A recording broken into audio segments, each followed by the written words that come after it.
terkumpul Rp4.600.000. Tentunya kami dari Panitia Hari Besar Islam menyampaikan ribuan terima kasih. Mudah-mudahan infak sedekah yang semua diterima oleh Allah Subhanahu wa taala, dibalas yang berlipat ganda, dan tentunya kita doakan pula saudara-saudara kita yang sedang sakit, Allah akan penyakitnya, disehatkan badannya, dan yang sedang diberikan ujian oleh Allah diberikan kemudahan dan segala urusannya. Dan doa pula pada sore hari ini kita doakan pula almarhum orang tua kita yang telah dipanggil oleh Allah Subhanahu wa taala, kiranya Allah senantiasa menerima amal ibadahnya, mengampuni segala dosanya, dan kepada doa-doa amin ya rabbal alamin. Ila Sayyidina sallallahu alaihi wasallam al-Fatihah. A'udzu billahi minasyaitonir rajim. Bismillahirrahmanirrahim. Alhamdulillahirabbil alamin. Maliki yaumiddin. Iyyaka na'budu wa iyyaka nasta'in. Ihdinas siratal mustaqim. Siratal ladzina an'amta 'alaihim. Amin. Demikian. Assalamualaikum warahmatullahi wabarakatuh. Waalaikumsalam. Assalamualaikum warahmatullahi wabarakatuh. Waalaikumsalam. Innal hamdalillah nahmaduhu wa nasta'inuhu wa nastaghfiruh wa na'udzu billahi min shururi anfusina wa min sayyiati a'malina. May yahdihillahu fala mudilla lahu wa may yudlil fala hadiya lahu. Asyhadu an la ilaha illallah wa asyhadu anna Muhammadan abduhu wa rasuluh la nabiyya ba'dah. Allahumma salli ala sayyidina Muhammadin wa ala alihi wa sahbihi ajma'in. Rabbi shrah li sadri wa yassir li amri wa hlul 'uqdatam min lisani yafqahu qawli. Alhamdulillahirabbil alamin. Puja dan puji syukur kita panjatkan kepada Allah Subhanahu wa taala yang pada sore hari ini masih memberikan kepada kita berbagai macam kenikmatan yang kita tiada akan sanggup menghitungnya. Semoga dengan syukur kita kepada Allah Subhanahu wa taala, Allah akan melipat gandakan kenikmatannya kepada kita semua. Amin ya rabbal alamin. Salawat dan salam semoga Allah limpahkan kepada junjungan kita Nabi Muhammad sallallahu alaihi wasallam beserta keluarga, sahabat dan para pengikutnya yang istiqomah hingga akhir zaman. Terima kasih Pak. Masyaallah muslimin yang dirahmati Allah Subhanahu wa taala.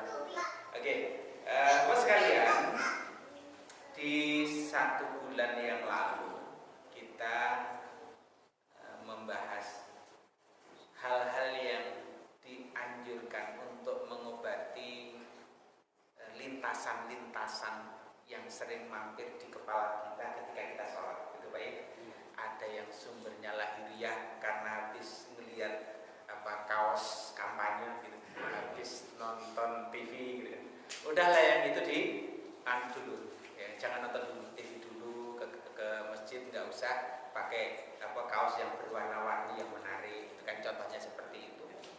Kemudian yang kedua yang sifatnya batiniah, karena memang pikirannya sedang memikirkan terus ya, aduh tadi bulannya menang tak kalah itu Indonesia gitu kan. Jadi pikirannya gitu kan, ya Allah tadi rapatnya itu terus jadi pasal mana yang harus dipakai, itu kan ada apa namanya, memang ada pikiran, ya Allah proyek tadi kemudian jadi siapa yang dapat. Nah Sayyid Hawa itu sampai kemudian memberikan contoh sahabat yang ya sudahlah, karena saya terganggu gara-gara kebun, ya Rasulullah kebunnya saya sumbangkan, saya infakkan. Artinya yang mengganggu itu kemudian dilepaskan. Nah tentu kita bukan pada level seperti beliau-beliau itu, tetapi ini menjadi pembelajaran bagi kita ya, untuk bagaimana sebelum sholat kita upayakan bisa siap secara pikiran, kita siap untuk menghadapi sholat dan berdoa, jangan lupa kepada Allah agar sholat kita dikhusyukkan. Dikhusyukkan Pak, tidak datang tadi setan gitu kan. Bahkan ada ulama gitu yang menganjurkan sebelum sholat itu minta perlindungan dari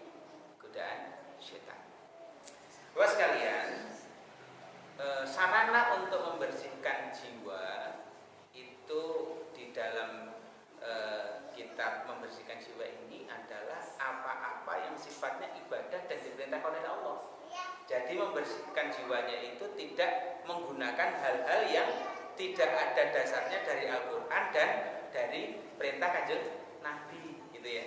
Ya udah, kalau memang membersihkan jiwa kita, ya gunakan ibadah itu, gitu yang ada contohnya. Tetapi jangan hanya sebatas memenuhi syarat dan rukunnya, tapi ada batin-batinnya diperbaiki. Nah, setelah kita bahas tentang sholat, sebagian kecil sudah kita bahas karena banyak banget sebenarnya materinya. Kita akan coba lihat sarana lain untuk memperbaiki, membersihkan jiwa kita, yaitu ibadah berupa tilawah Al-Quran. Bismillahirrahmanirrahim. Tilawah Al-Quran dapat menghaluskan jiwa dari beberapa segi. Ia mengenalkan manusia kepada tuntutan yang harus dilakukannya, membangkitkan berbagai nilai yang dimaksudkan dalam tazkiyatun nafs, menerangi hati, mengingatkannya, menyempurnakan fungsi sholat, zakat, puasa, dan haji dalam mencapai makom ubudiyah kepada Allah Azza wa Jalla. Tilawah Al-Quran dapat menghaluskan jiwa dari beberapa segi. Ia mengenalkan manusia kepada tuntutan yang harus dilakukan. Bapak sekalian, nanti di bagian akhir paragraf nanti akan ketemu dengan tadabbur. Jadi ketika kita membaca Al-Quran, sesungguhnya Al-Quran ini memberikan tuntutan-tuntutan kepada kita. Kita wajib melakukan apa? Kita dilarang melakukan apa? Kita dianjurkan untuk melakukan apa? Kita dicegah untuk melakukan apa? Kurang lebih haramnya mana? Wajibnya mana? Sunnahnya mana? Makruhnya mana? Gitu.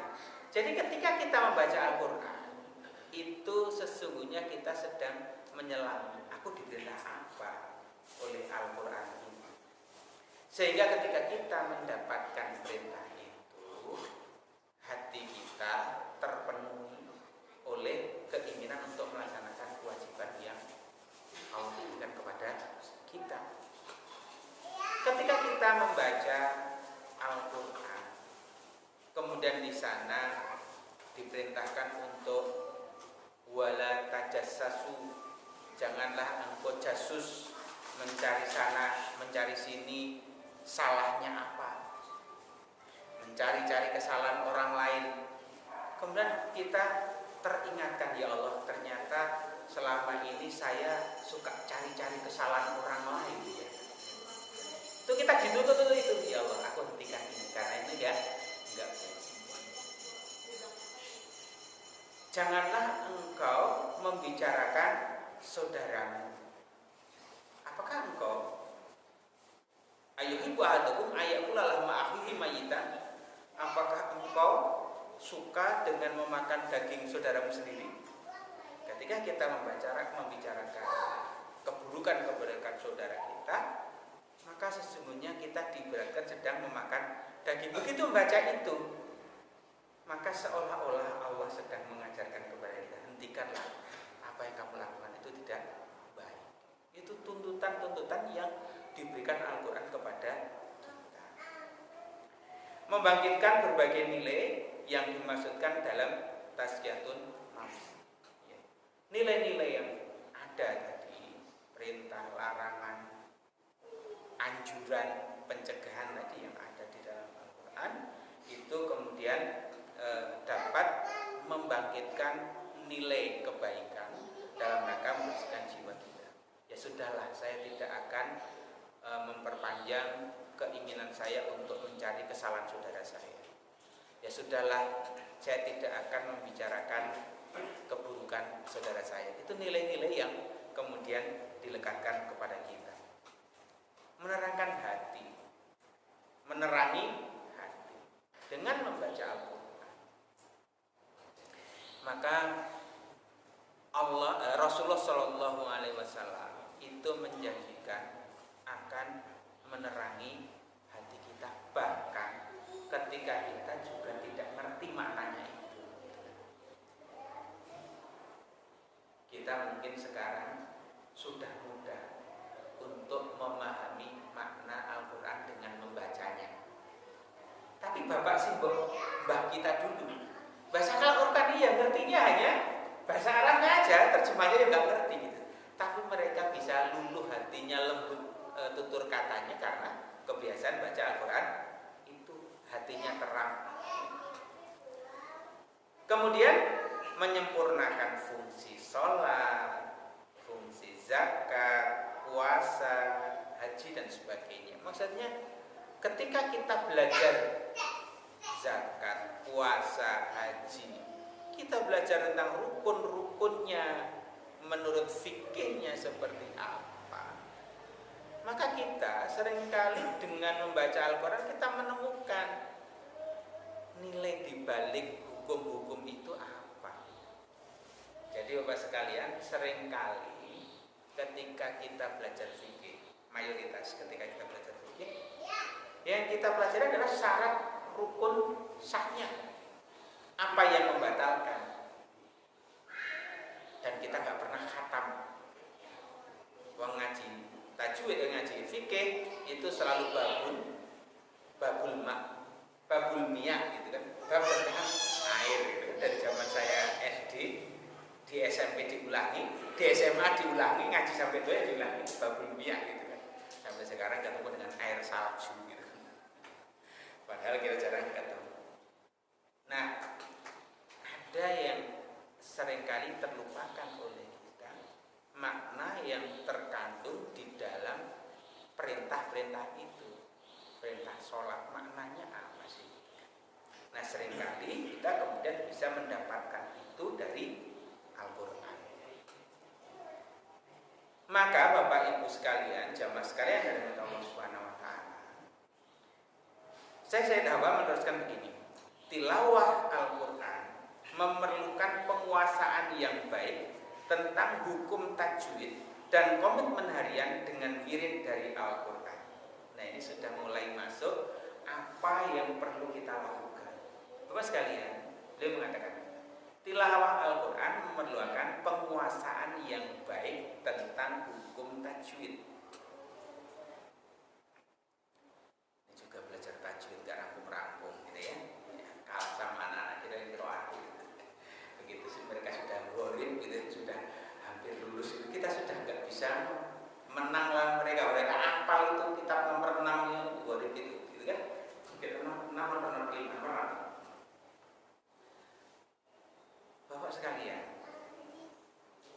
terkadang kita itu merasa atau ada orang yang ngomong ke kita, ngapain sih kamu susah-susah belajar tajwid, sing penting kenal isinya. Mungkin karena memang dia sudah terlambat jadi ngomong gitu. Sing penting kan isinya iso di amal. Bapak sekalian, mari kita lihat, ada yang lebih baik daripada kita bersikap seperti itu.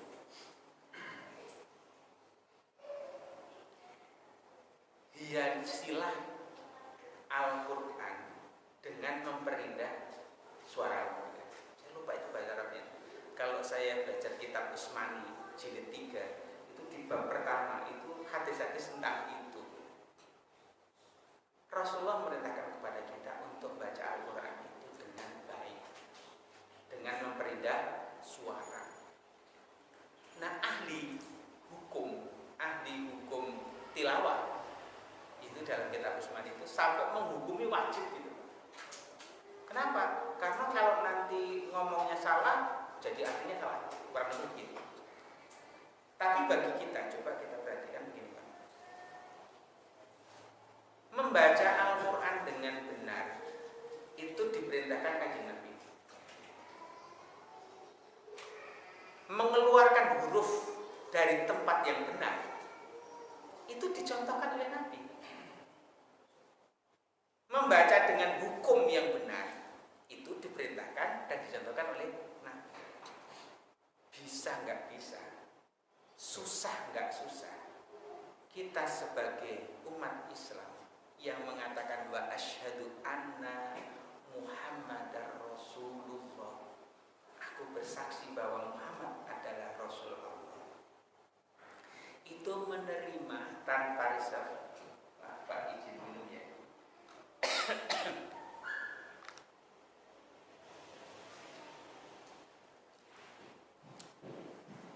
Menerima apapun yang diperintahkan oleh Kanjeng Nabi.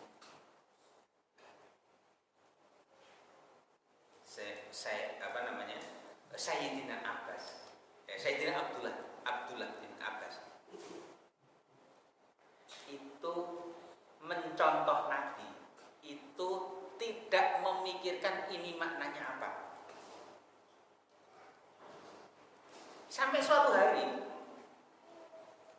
Ibnu Abbas itu naik kuda bersama teman-temannya, bersama sahabat-sahabat yang lain. Di suatu tempat itu dia menghentikan kudanya, kemudian dia berputar di tempat itu, berputar balik, terus jalan lagi. Sahabatnya pada nanya, ngapain kamu? Berhenti kemudian berputar? Nggak ngapain. Dulu saya pernah bareng sama Nabi, lewat sini, beliau berhenti, muter, kemudian jalan lagi. Jadi tidak dipikirkan ini maksudnya apa, tapi dulu Nabi melakukan itu, saya ikut. Sebagaimana Sayyidina Abu Bakar ketika ditanya oleh orang-orang yang kemudian ingin menghasut beliau agar tidak percaya karena Nabi itu Isra Mi'raj, wahai Abu Bakar, sahabatmu yang aku Nabi itu ngomongnya dia baru semalam melakukan perjalanan dari Mekah ke Masjidil Aqsa, kemudian ke langit 7 dan turun lagi. Apa enggak gila itu?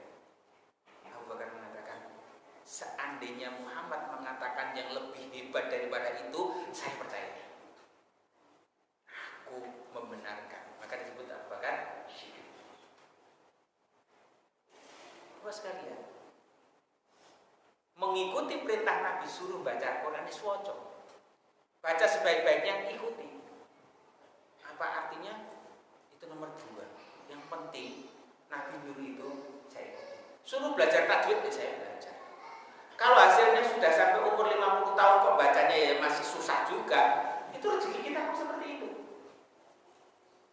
Saya beberapa kali ngomong sama teman-teman yang taklim di rumah itu, Bapak-bapak sekalian, saya berharap sampai kita tua nanti, sampai meninggal kita itu menua bersama di sini, mungkin akan meninggal satu persatu, mendahului, dan sampai kemudian di akhirat nanti kita akan mengatakan itu dulu saya kebiasaan setiap hari Minggu ngaji.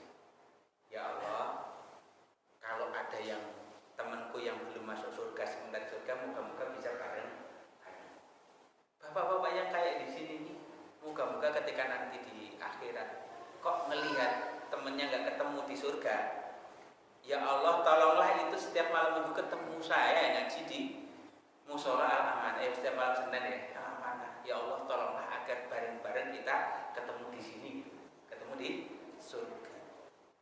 Walaupun tadi ngajinya yo bertahun-tahun, tajwid tidak benar-benar ini. Gak apa-apa, karena apa? Itu usaha kita.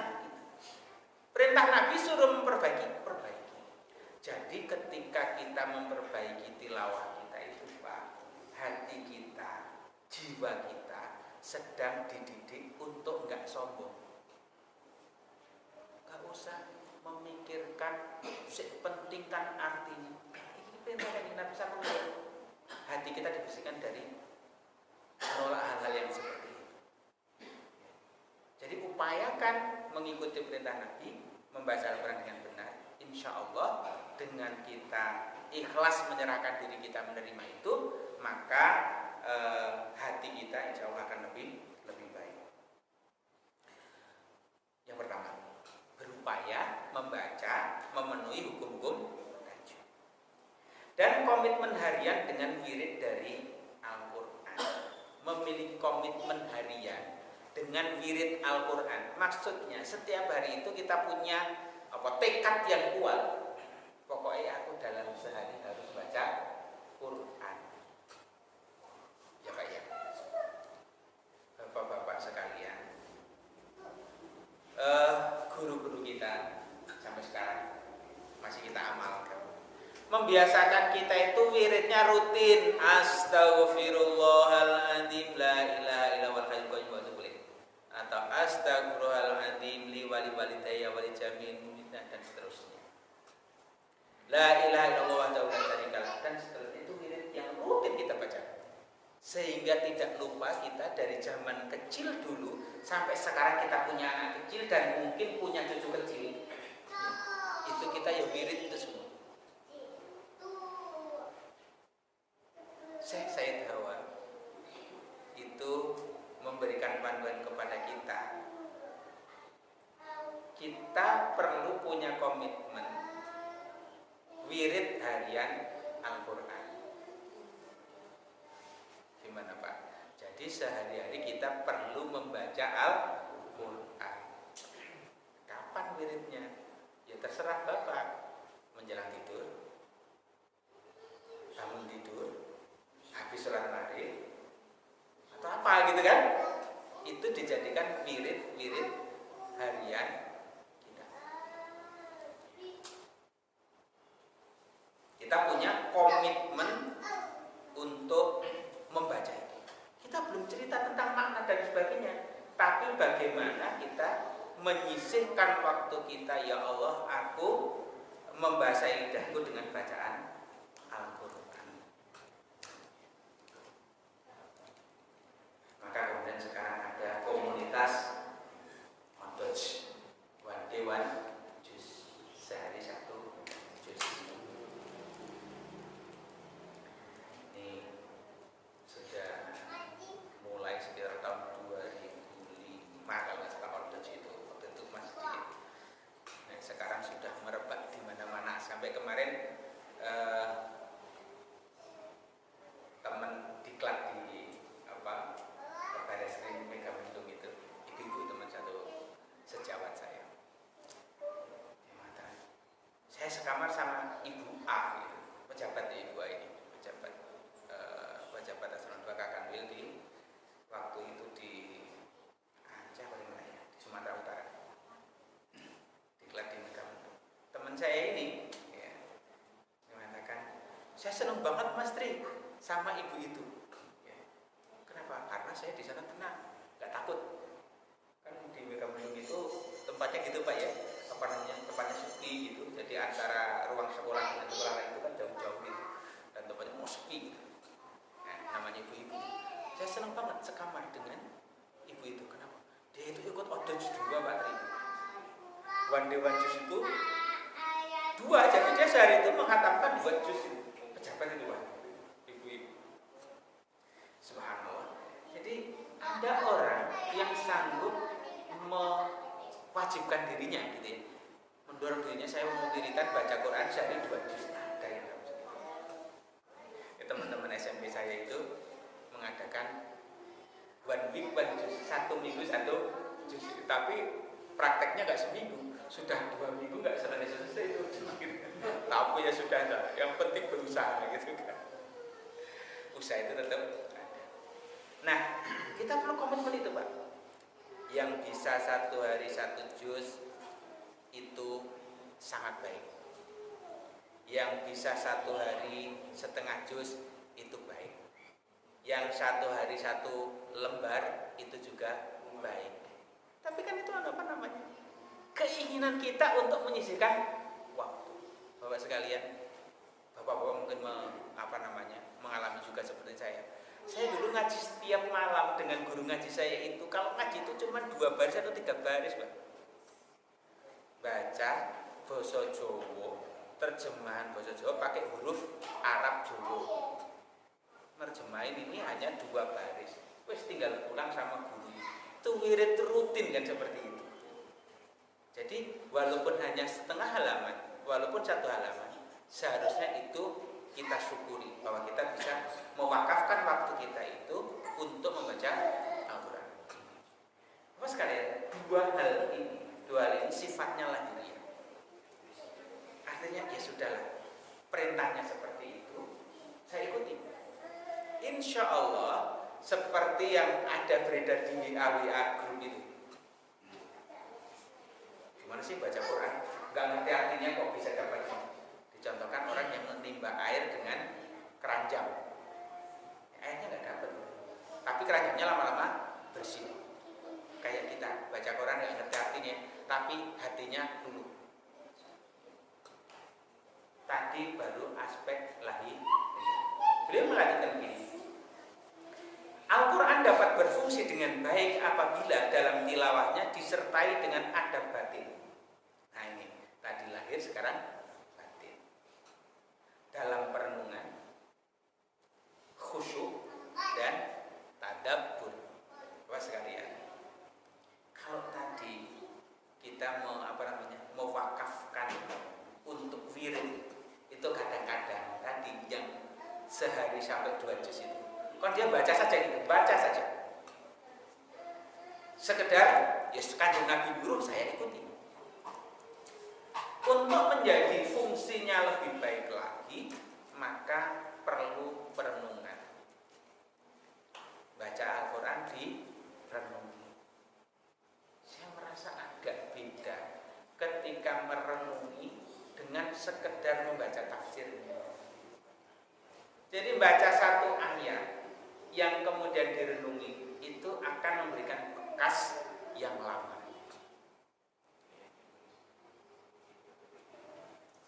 Baca dengan khusyuk. Nah, jadi kadang-kadang di bulan Ramadan ketika kita berusaha menghatamkan 1 hari 1 juz itu, kan kita bacanya nggak khusyuk, ya kan? Yang penting rampung 1 juz gitu kan. Kita bersyukur bisa melaksanakan kewajiban lahiriah tadi yang pertama, tapi kita belum sampai kepada bagaimana khusyuk di dalam membaca Al-Quran. Kemudian tadabbur. Nah, di yang terakhir tadi saya ngomongkan, nanti di akhir paragraf ada tadabbur. Jadi dengan kita khusyuk, kita merenungi, kita mentadabburi. Ini seringkali kita itu terkacaukan, yang kadang-kadang kita pakai bareng-bareng. Mentafakuri, tafakur, mentadabburi, tadabbur dan tafakur. Tafakur itu yang memikirkan, tadabbur yang memikirkan.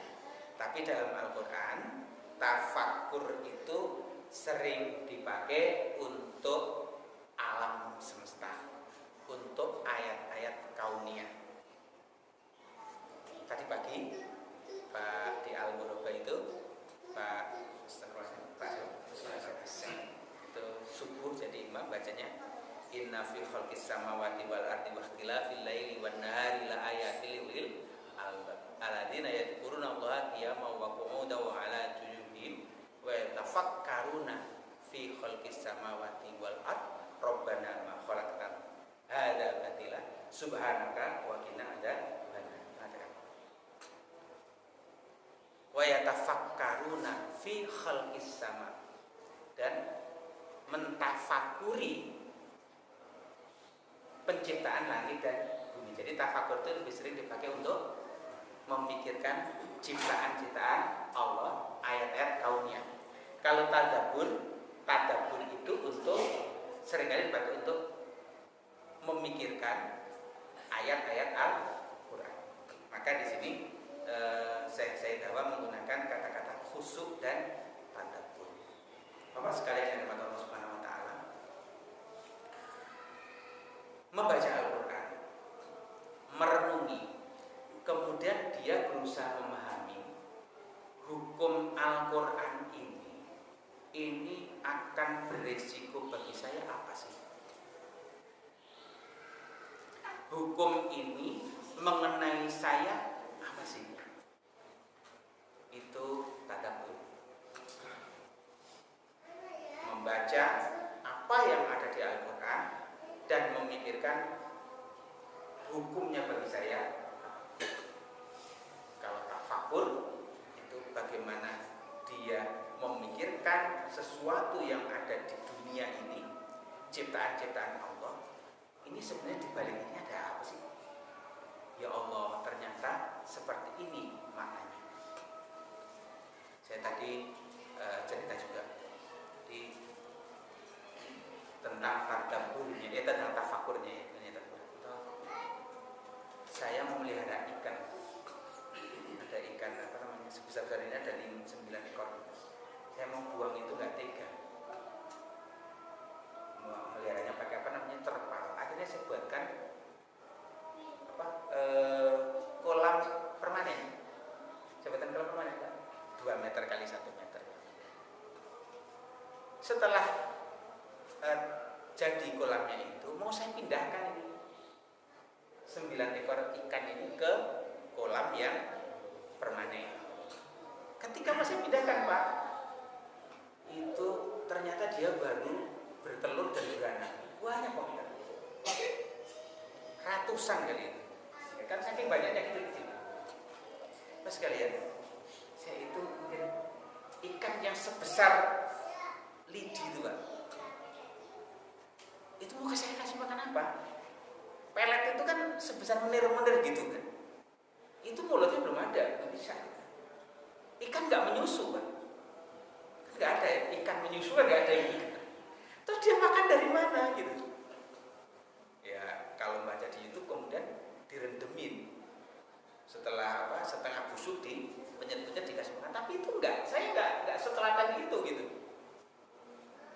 Nah, suatu siang ember tempat aerator yang untuk saring itu saya ambil, saya bersihkan dan saya melihat enjuk atau apa itu, tapi masih halus sekali. Jadi lembut sekali, kecil sekali, binatang-binatang, cacing-cacing itu. Saya kemudian berkata, ya Allah, makhluk sekecil ini diciptakan Allah untuk makanan ikan yang kecil-kecil seperti ini. Kadang-kadang tafakur itu terjadi seperti itu Pak. Ya Allah, kadang-kadang saya itu kok ya takut rezekinya kurang. Sudah jadi pegawai negeri, setiap bulan gajinya mikir gajinya kurang. Ini ikan kecil loh, masih sekedar sebesar lidi yang dia dikasih pelet itu belum bisa makan. Allah ciptakan makhluk kecil-kecil, saya nggak tahu datanya dari mana itu kok bisa masuk ke ke ember di situ. Allah Maha Pemberi rezeki. Kita nggak perlu takut bahwa Allah memberikan segalanya. Itu tafakur alam tadi, tafakur atas ayat Al-Quran itu ayat qauliyah, maka kita perlu mentadabburi lebih kepada hukumnya seperti apa. Beberapa kali misalnya ketika saya membaca surat Tolak, idza talaqtumun nisa fatoliquhunna, apabila engkau mentalak istri-istri kalian, maka jangan ditalak ketika sedang dalam kondisi tidak suci, dan seterusnya. Kemudian berikanlah kesempatan kepada istri-istrimu itu dalam masa idah untuk tinggal di rumahmu. Ketika saya merenungi ayat itu, kemudian betapa Islam itu ya Allah membuat hukum. Allah membuatkan hukum melalui Islam untuk manusia itu memang sedemikian sempurnanya.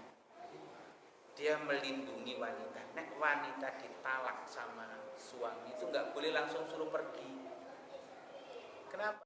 Karena Islam sangat menghormati wanita. Dia perlu persiapan, pindah ke rumah yang baru. Secara jiwa dia harus menyiapkan. Tidak seperti laki-laki kan. Laki-laki itu lebih mudah untuk pindah dari satu hati ke hati yang lain ya Pak ya. Enggak ya Pak ya. Berpindah dari satu rumah ke rumah yang lain gitu kan. Kalau semudah itu. Maka sampai-sampai orang yang ditolak tadi itu diberi kesempatan dulu sampai masa idahnya habis. Ya Allah, betapa Islam itu sangat luhur menghormati wanita. Kok ya masih ada orang yang suka menjelek-jelekan Islam, katanya tidak menghormati wanita, merendahkan wanita. Wah, sekalian ada Allah SWT.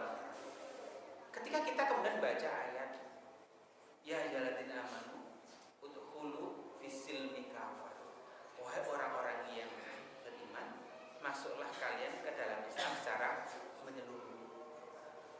Kita kemudian merenungi, ya Allah, saya itu disuruh menyeluruh, maksudnya seluruh kehidupan kamu itu mbak sesuaikan dengan Islam. Aku ini sudah sejauh mana, ya Allah, mencari rezekiku? Kayaknya saya kok masih belum sesuai dengan Islam benar, masih belum sempurna.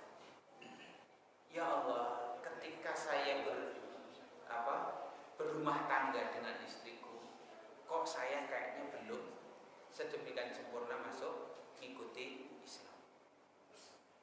Ya Allah, ketika saya mendidik anakku ini, kok sepertinya belum kafah juga. Ya Allah, ketika saya bergaul dengan tetangga, kok saya belum Islam secara kafah juga. Membaca sebuah ayat yang kemudian kita renungi dengan khusyuk, dengan tadabbur, maka akan bisa meningkatkan